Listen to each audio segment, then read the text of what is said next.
Hello and welcome to a Week 11 edition of the Kama Sutra Show. We will be going position by position through Sunday's main slate tonight. With me, as always, Andrew Wiggins. With me, as always, Evan Silva. This is a tricky situation. Daigle is moving out of Silva's house. I am at my parents' house. Taysom Hill is starting for the Saints ahead of Jameis Winston. Pets' heads are falling off. Evan, what's going on tonight? What's up, man? Just had our last night together with Daigle, and I think he took the opportunity to just take as many shots at me as he could. All the problems that he had with me as a person, living with him for the last 4 months, and I'm going to say many prayers for him.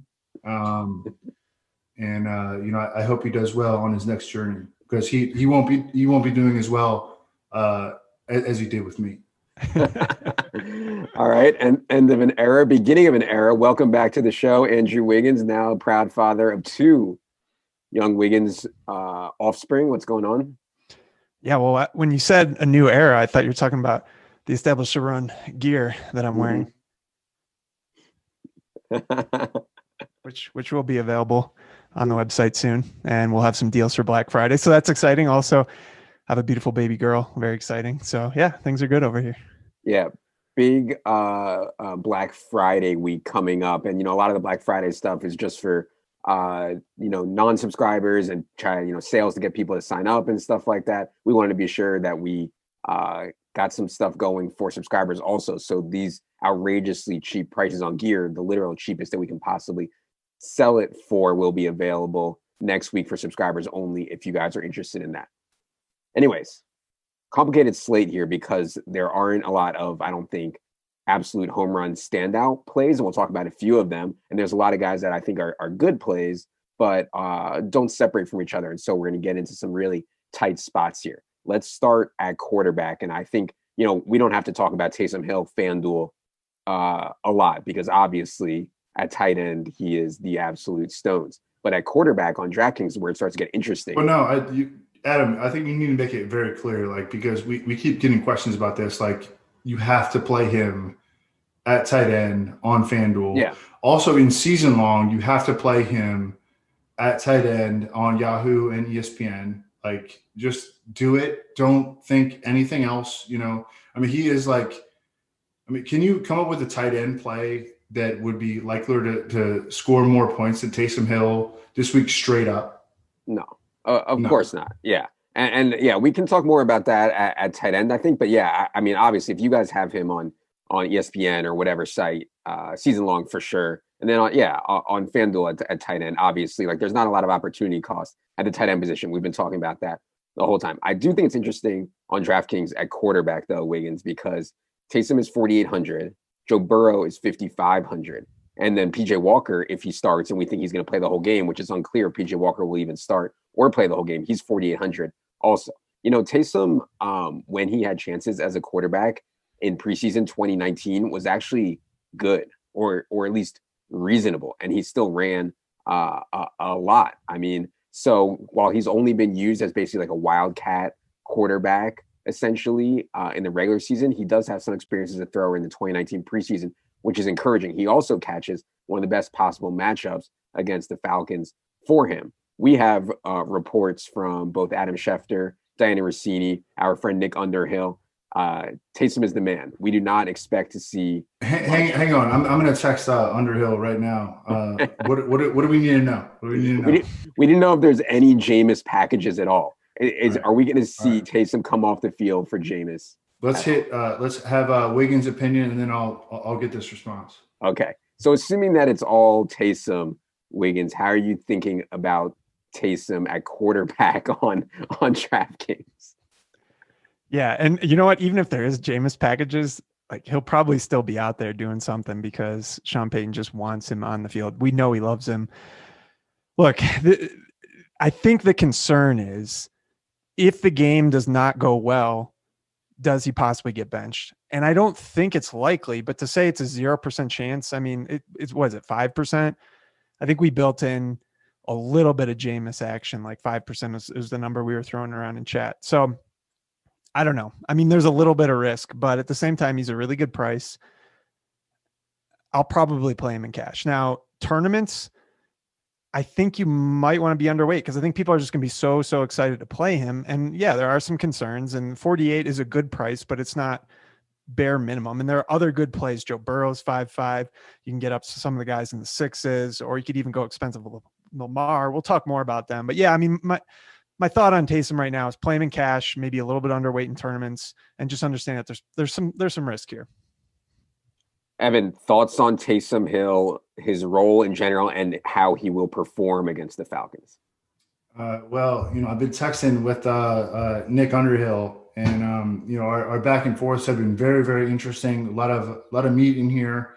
He texted me about the fact that Taysom was going to he was like, bet all the Jameis unders, and I was like, what? And then all of a sudden, Rap Sheet and Schefter and all these national hacks, they had it way later than Underhill did, and they came out and said like that Taysom's going to be the guy, which actually financially does make sense because the Saints paid Taysom Hill a 2-year, $21 million contract, and they gave Jameis a 1-year, $2 million contract. So it makes sense financially. However, I feel like they could pull the string on that at the drop of a hat. And hey, if Taysom isn't balling, they could go straight to Jameis. So I don't know, man. I think that if you're on FanDuel, obviously, you're playing Taysom Hill in the tight end spot. If you're on Yahoo, if you're on ESPN in a season-long league, but Jameis as a DFS play, I think is almost off the table. The other point I would make on this on DraftKings is you don't really need the savings. It's not that tight of a slate. A lot of the studs are not available. So you can pretty easy, if you have any worry about him potentially getting benched, you can easily not play him, and you're not giving up projections or anything. So, it's tough. And I'm hoping we'll get more information throughout the course of the weekend, but yeah, you could easily go either way. Yeah. I mean, the reports from Rossini and Schefter and Underhill suggest that, yeah, there are no Jameis packages, but Sean Payton has been known to try to sleight of hand stuff with his opponents. So if you spend $700 more, you can get to Joe Burrow, who was my initial lean as the best cheap quarterback. Joe Burrow leads the entire NFL in dropbacks per game. Now, we do have a Washington defense, which is one of the best pass rushes in the league, but elite weaponry and elite volume for Joe Burrow. Also expected to be very good weather. I'm actually here in the DC area right now visiting my parents, and beautiful weather. I mean, 65 and sunny, expected to be really nice on Sunday. So what do you think about getting up, finding the 700 to get up to Burrow, Wiggins? Yeah, I think it's very viable. We have him listed as our third play on DraftKings at quarterback. Deshaun Watson would be 2 and Lamar is 4. So that's covering a few different price points. And, really you could build out the rest of your lineup and see what you have left at quarterback. I don't know if I'd really be deciding anything on quarterback, where a lot of weeks I do start with quarterback. This just doesn't seem like one. Evan, what do you think about the spot for Joe Burrow? Are you concerned about the pressure that Washington football team can put on Joe Burrow? What do you think about the matchup for him this week? Definitely concerned about it, but I think that I like the game in general. The game has been, I think, last time I looked at it was at 46.5. I'm looking at it again now. I don't know. I'm on Zoom, so DraftKings Sportsbook won't let me look at their webpage. But the last time I looked at it was at 46.5, and I like the over on that. I think that both these teams can have success just moving the ball against each other. Joe Burrow and Alex Smith on both sides, and I don't know. Yeah, I like the game in general. Okay. Evan, looks like you're in the dark. Is this part of Daigle leaving? Leaving? Is everybody just no lights? Yeah, I mean, we have to embrace the sorrow that he will never come back, and he will never be welcomed back either. Okay.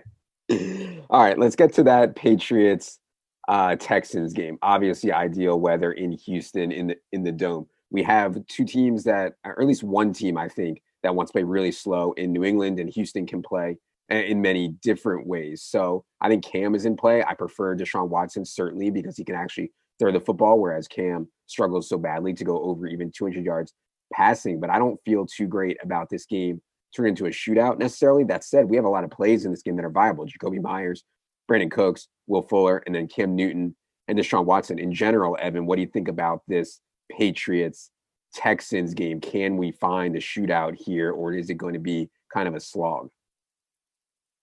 No, I think this is a game that absolutely makes a move. And certainly, as Adam tried to bury Cam Newton around, when he was undergoing the COVID fog with, obviously no respect for, what he was actually going through as a human being. As he also tweeted about Zach Ertz and T.Y. Hilton when they suffered serious injuries. And the next day he would tweet about how much they had been struggling. Well, with Cam Newton, he's been actually really good from a fantasy standpoint ever since he emerged from the COVID fog. Jacoby Myers is his number one. The Texans, I don't think their defensive front is going to be able to stop them. And I don't think that the Patriots are going to be able to stop the Texans' offense either. So I like the over in this game, number one. And I also like to fade, whatever Adam's takes are on, Cam. Because I think that Andrew, and I want you to speak on this, we have been on the right side of this throughout. Do you guys realize that more than 30% of Cam's fantasy points have come through rushing touchdowns, not even rushing yardage, rushing touchdowns? Yeah, well, that's the crazy thing. I mean, he's on pace to score 16. You don't like fantasy points? You don't like fantasy points? Okay. He legit could score 15 plus rushing touchdowns this year, and he's not going to be a top 5 quarterback, I don't think, which just shows you how crazy the quarterback scoring has been this season. It's just tough, when there's other quarterbacks that are running just as much as him. I mean, Kyler Murray's got almost probably 10, maybe not that many, but I mean, he's getting a ton of points on the ground. So, and he's getting in the air too. Anyway, we get off topic here, but I think Cam's a fine play. I have him listed as the 5th best quarterback on DraftKings. I think he's more of a tournament consideration. What do you like better than him? Well, I've got Taysom Hill listed 1. Oh no, really? Watson 2, Burrow 3, Lamar 4, Cam 5. So, I mean, look, Taysom Hill is basically a rich man's Cam for $1,400 less. So, or the same as Cam. I mean, that's the way I was thinking about Taysom is around Tebow style, around Cam style from this year. And obviously, $4,800 is an outrageous price. Let's talk at the top. Let's talk Lamar, Evan, because I think this is the best spot Lamar has had since that Bengals game where Marquis Brown had one of his better games of the year. This is a game against the Tennessee defense, which has struggled. This is a game that Tennessee can yield a lot of opponent plays. What do you think about this spot for Lamar? Because we know there's no Russ, no Kyler, no Josh Allen, no Mahomes on this slate. Lamar is the guy at quarterback who I think is like one of the only guys who can actually break the slate. Like if Lamar gets 35, it's just total wheels off. So what do you think about this spot for Lamar? Yeah, I mean, I think if you were to focus on the games that the Ravens played against the Titans last year, and I mean they were kind of skewed game script games in that Derrick Henry in for like 195, and the Ravens were playing from behind, which is not something that they did very often last year. Then you could get pretty attacked. And Marquis Brown also had 7 for 127 in that game, the playoff game. But Mark Andrews' price is so cheap. I think Marquis Brown is in a really good spot. I think that this is one of the best matchups that the Ravens offense has faced against a specific defense in several weeks. And so I think that this is a potential breakthrough spot for Lamar, for Marquis Brown, for Mark Andrews. And from a pricing standpoint, I mean, I think that they're all in pretty much sweet spots, maybe with the exception of Lamar. I don't know. I would rather hear you guys talk about this game. I love this game. Yeah, I know. I think, like I said, I think Lamar's caught some difficult spots this year. This is not one of them. And so it fits with the context of the slate and with a lot of people going towards the bottom now because they're excited about Taysom. They're excited about maybe PJ Walker.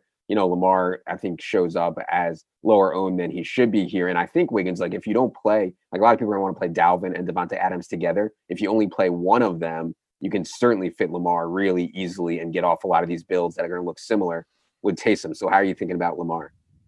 Yeah, I think on FanDuel, he's probably going to be the highest owned quarterback, or if not, he'll be right there. Probably him and Watson. I mean, he's just not hard to get on FanDuel, and his scoring favors FanDuel scoring. So I like him a lot there. I'm going to try and get him in cash. I was working with builds before the show, and it's like nothing quite fit exactly like I wanted. The teams looked a little bit better with Watson, but I don't know. I think I'd like to get up to Lamar there if I can. So I certainly like him a lot. On DraftKings, he's pretty expensive, so that should keep his ownership down. I think there's enough other options. You know, when you've got, we haven't even mentioned PJ Walker, another guy who's 4.8K, but there's a lot of cheap guys, or you can go the mid-range, just getting all the way up to 7.3 for Lamar. I just don't think a ton of people are going to do it. So I could see him coming in at like 5% there. And Marquise Brown's price has just stayed elevated for God knows why on DraftKings. So no one's going to play him. So I do like that a lot in tournaments.